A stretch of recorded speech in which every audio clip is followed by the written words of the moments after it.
have a blooper reel this time? Look, I think the you should. blooper reel could just be people making noise in my scene. Hi, Mosh. Hi, mother. Having trouble? Have you been frustrated? Yeah. You should. Why don't you do it? I'm doing everything. It's little white thing. No, get away from the fact that everyone needs to take practice. Sorry, Mosh. That's okay. Is it still filming?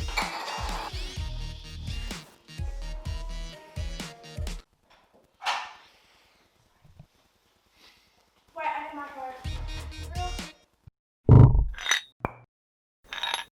Hey guys, Hamish here and welcome back to MushFit. Today we're talking weekly workout schedules or splits. A brief summary of a few different types of schedules, what my weekly schedule looks like, and how to fit your workout schedule around an unpredictable week. If this is something you're interested in, then stick around. If you like the video, then hit the like button down below. Consider subscribing to the channel for more helpful videos. And without further ado, let's jump right in. So first, let me preface this by saying there is no one size fits all weekly workout schedule for everybody, because everybody's goals are going to be different. It's no use trying to tell someone to train chest on Monday, back on Wednesday, and legs on Friday if that workout split isn't helping them achieve their goals. But if you're like the majority of people who are just looking to increase their general strength in every major muscle group, and you're not training super specifically for an elite sport, then that workout split actually is a pretty decent one. Having said that, I want to go a little bit deeper than that in this video. I want to really start by saying that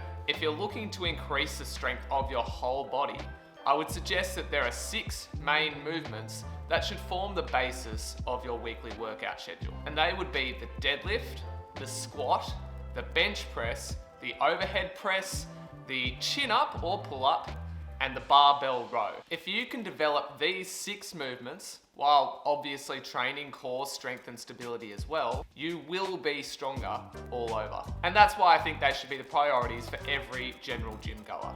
Now, if we look at how to organize these movements into a weekly schedule or split, you could make the case that you should train each one of these 6 main movements 1 day a week and then have 1 rest day. If you feel so inclined and you have the time and energy to do so, then more power to you. In an ideal world, this is how I would train too. Unfortunately, not everyone has the time, the energy, or the mental fortitude to put in an intense hour-long workout 6 days a week. For example, assuming someone works 5 days a week and has other commitments 2 weeknights per week, straight away there are 2 days in the week where they don't have the time to work out. Now, some might say, oh, you know, they could go to the gym after their nighttime commitments, but really?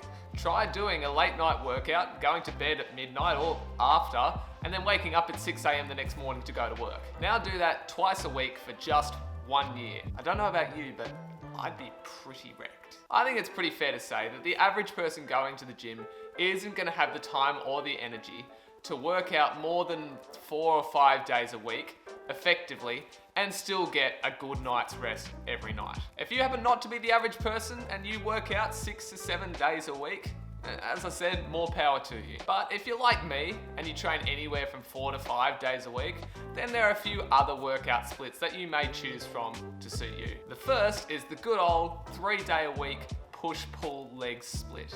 Push movements being your bench press and your overhead press, pull movements being your row and your chin-up or your pull-up, and your leg movements being your squat and your deadlift. Now this is a classic and it's very popular because you get to hit all your main movements in your week with plenty of rest time so that muscle soreness from one workout doesn't affect the next one. But the reason I don't personally subscribe to this one is because, for example, in a push workout, if I start with my bench press as my main movement and follow it up with my overhead press, my performance on the overhead press is going to be compromised if I also happen to want to lift heavy on that movement. Back workouts don't have as much of this issue because the row and the chin-up have enough crossover that they become effective accessory exercises for each other. But in a leg workout, I know from experience that squatting and deadlifting in the same workout heavy can be very draining. I think you want to be trying as much as possible to be lifting heavy on all your main movements each week,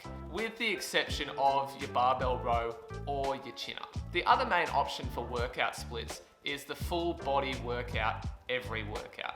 And again, if you feel so inclined, then go for it. Now this is a pretty good workout split especially as a starting point for beginners to work on basic movement patterns. But I don't think it's maintainable for anybody lifting considerable amounts of weight. With all that said, here's how I structure my workout week. In my first training session of the week, I focus on either my deadlift or my squat. I start with that as my main movement, and then the rest of the workout consists of accessory movements to assist me in that main movement. In my second workout of the week, I focus either on my bench press or my overhead press. For workout 3, I focus on either my barbell row or my chin-up or pull-up. In workout 3, whichever one of these pulling movements is not my main movement, becomes my main accessory movement. I do it a little bit lighter in the same workout. And for workout 4, this is a maintenance session. I take whichever exercises I didn't do in workouts 1 and 2 and just focus on maintaining the strength in those. The aim of this session is not to increase the strength, but purely to maintain. We're still lifting heavy, but we're not looking to overload with heaps of extra volume and accessory movements. So what you hopefully see by now is that in 4 workouts, we've split our pushing movements, our pulling movements, and our leg movements into those we want to increase strength in and those we just want to maintain.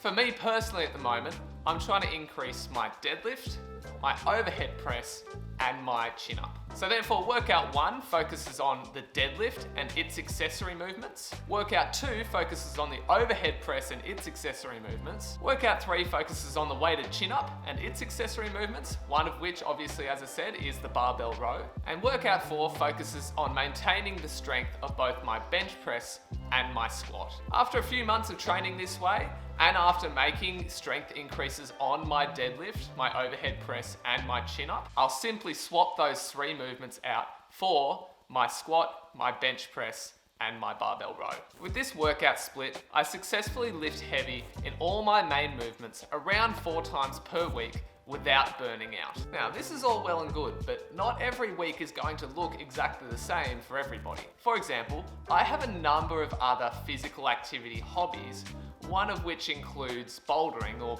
rock climbing, and bouldering happens to involve a lot of back and grip strength. As a result, I don't usually want to train my back on the day or the day after I go bouldering. Moreover, I don't go bouldering on the same days each week, so it can be a little bit unpredictable. So what do I do if I want to go bouldering the day of or the day before a planned back workout? Well, I'll swap my back workout for another workout and do my back workout later in the week. I'm not concerned about training these workouts out of order sometimes.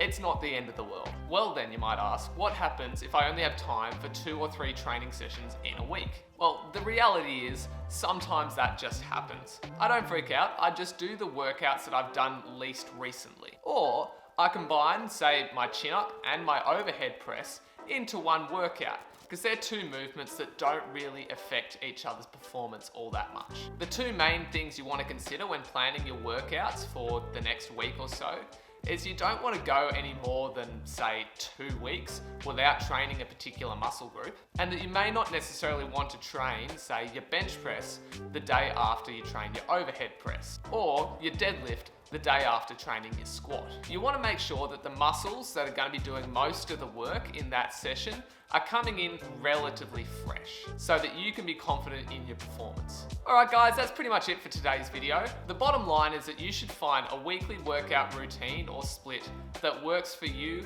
and your goals.